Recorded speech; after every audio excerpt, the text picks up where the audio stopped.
Renungan pagi pulang ke rumah oleh Ellen G. White, 30 Juli 2020. Mari kita berdoa. Bapa kami yang di sorga, Allah pencipta langit dan bumi, laut dan segala isinya, Allah yang maha besar, satu-satunya Allah yang benar, yang kami sembah selalu melalui anak-Mu yang tunggal, Yesus Kristus. Terpujilah Yesus, anak Allah yang maha tinggi, anak domba yang menghapus dosa dunia ini. Pada pagi hari ini kami bersyukur boleh bangun dan berbakti, dan sebagaimana membaca nasihat firman-Mu, Roh-Mu ya Yesus menuntun kami agar kami diubahkan dan hidup kami menjadi hidup yang penuh ucapan syukur dan pujian. Beserta kami sepanjang perbaktian ini, kehendak-Mu yang jadi, ampun kami akan dosa dan salah, karena kami berdoa hanya melalui anak Allah yang tunggal, Yesus Kristus, yang adalah Tuhan dan Juru Selamat kami. Amin. Renungan hari ini akan dibacakan oleh Saudari Velin Silalahi. Silahkan, Saudari Velin. Renungan pagi 30 Juli. Efek dari ucapan syukur dan pujian. Ayat tema, takut akan Tuhan adalah sumber kehidupan. Amsal 14 ayat 27.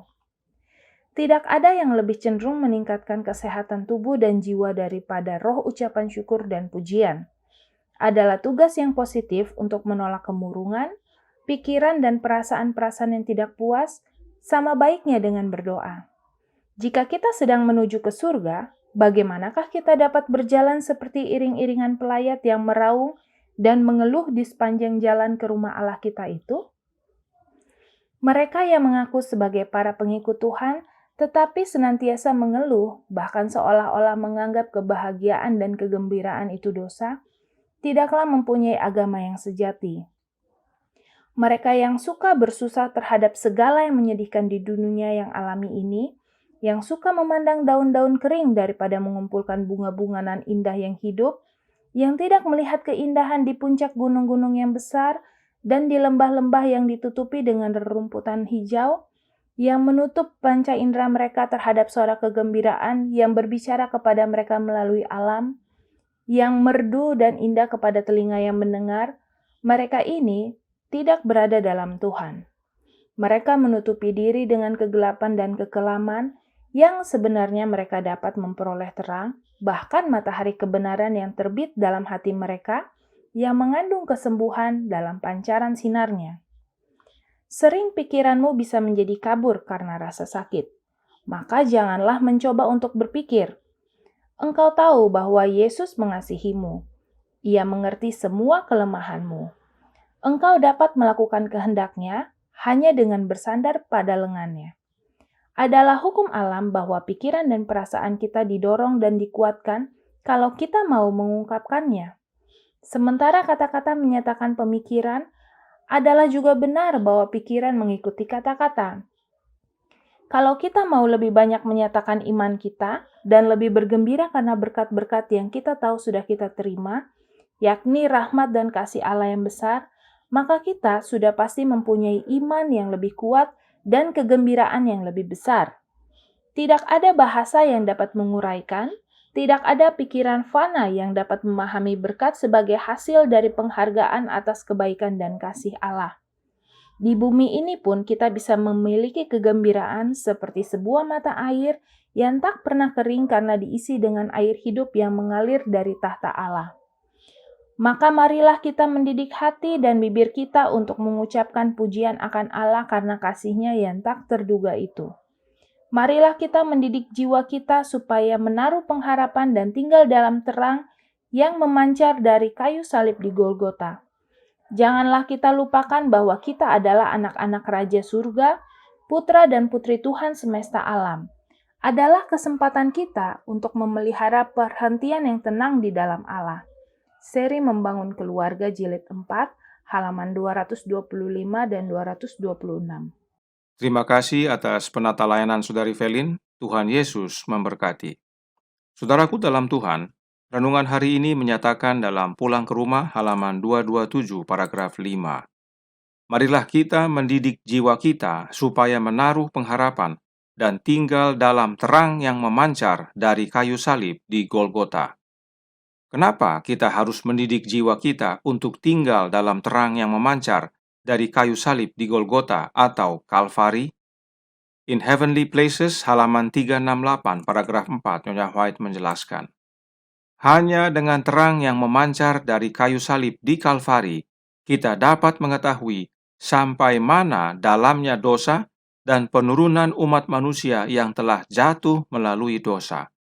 Hanya dengan panjangnya rantai yang diturunkan dari surga untuk menarik kita, kita dapat mengetahui kedalaman tempat kita tenggelam, dan hanya dengan menjaga realitas yang tidak terlihat dalam pandangan kita, dapat memahami apa saja dari tema penebusan yang indah. Ini pentingnya untuk kita tinggal di dalam terang yang memancar dari salib Golgota, agar kita sadar betapa dalamnya kita telah jatuh dan betapa besar kasih Allah dan anaknya bagi kita, sehingga kita ditarik keluar dari tempat kita tenggelam. Inilah seharusnya menjadi alasan kita untuk mengucap syukur dan memuji. Kemudian, dalam With God at Dawn, halaman 50, paragraf 3, mengatakan, terang yang memancar dari kayu salib Kalvari akan mengungkapkan kepada Anda taksiran Allah akan jiwa, dan menghargai taksiran itu Anda akan berusaha memantulkan terang kepada dunia. Dengan tinggal dalam terang yang memancar dari salib Golgota, kita menghargai taksiran kasih Allah kepada kita. Pemazmur berkata dalam Mazmur 8 ayat 5 yang berbunyi, apakah manusia sehingga engkau mengingatnya? Apakah anak manusia sehingga engkau mengindahkannya? Dan bila dibandingkan dengan alam semesta, apalah artinya kita ini? Dunia tempat kita tinggal saja lebih kecil dari titik debu bila dibandingkan dengan alam semesta. Tetapi, oleh karena begitu besar kasih Allah Bapa akan kita, sehingga Bapa karuniakan anak tunggal yang Dia peranakkan bagi kita, agar barang siapa yang percaya kepada anak Allah tidak binasa, melainkan beroleh hidup yang kekal. Dari gambaran ini, kita bisa bayangkan berapa jauh rantai yang diturunkan dari surga untuk menarik kita keluar dari lubang dosa. Itu sebabnya Nyonya White menuliskan dalam Review and Herald Agustus 5, 1890, paragraf 4, yang berkata, apakah Anda ingin ekspresi yang lebih jelas dari kasih-Nya, dari apa yang Bapa telah berikan kepada kita, bahwa Ia telah memberi kita dalam putranya? Terang yang memancar dari kayu salib Kalvari hendaknya menjadikan kita orang yang paling bahagia di bumi. Bagi mereka yang tinggal di dalam terang kasih Allah yang memancar dari salib Golgota, tidak punya alasan untuk mengeluh, sebab mereka adalah orang yang paling bahagia di dunia ini. Hidup mereka penuh ucapan syukur dan pujian, sebab Bapa telah menebus mereka melalui dan di dalam anaknya. Nah, apakah kita bisa merasakan ucapan syukur dan pujian dari diri kita sendiri? Renungan hari ini menyatakan dalam Pulang ke Rumah, halaman 227, paragraf 4. Di bumi ini pun, kita bisa memiliki kegembiraan seperti sebuah mata air yang tak pernah kering karena diisi dengan air hidup yang mengalir dari tahta Allah. Kita bisa memiliki mata air kegembiraan di dunia ini, namun apakah mata air itu berasal dari diri kita sendiri? Tentu tidak. The Adventist Home halaman 513 paragraf 1 berkata, marilah kita jangan pernah melupakan fakta bahwa Yesus adalah mata air kegembiraan. Kita dapat memiliki mata air kegembiraan di dunia ini hanya dengan memiliki Yesus dalam hidup kita. Sebab Yesuslah mata air kegembiraan itu. Ingat, di luar Yesus, kita tidak dapat berbuat apa-apa. Kita bergembira, kita mengucap syukur, kita memuji karena Yesus dalam hidup kita. Itu sebabnya Nyonya White menuliskan dalam Review and Herald Oktober 19, tahun 1886, paragraf 16, yang menyatakan, kasih karunia Kristus di dalam jiwa direpresentasikan sebagai suatu sumber air yang bermunculan ke dalam kehidupan abadi. Hati yang dipenuhi dengan Roh Kristus mengembalikan kasih dan kepatuhan, ucapan syukur dan terima kasih. Dengan demikian menunjukkan pujian dari Dia yang telah memanggil kamu keluar dari kegelapan kepada terangnya yang ajaib. Jadi, kita semua mengucapkan syukur dan menyatakan pujian adalah karena Roh Kristus memenuhi hati kita. Hanya di dalam Yesus kita dapat berbuah dan berbuat. Dan efek dari ucapan syukur dan pujian adalah kesehatan jasmani dan rohani. Kiranya ini menjadi sukacita bagi kita, sebagaimana kita berjalan pulang ke negeri perjanjian yang Tuhan telah sediakan bagi mereka yang percaya kepada Anak-Nya. Tuhan memberkati, saya bawa dalam nama Yesus. Amin. Mari kita berdoa.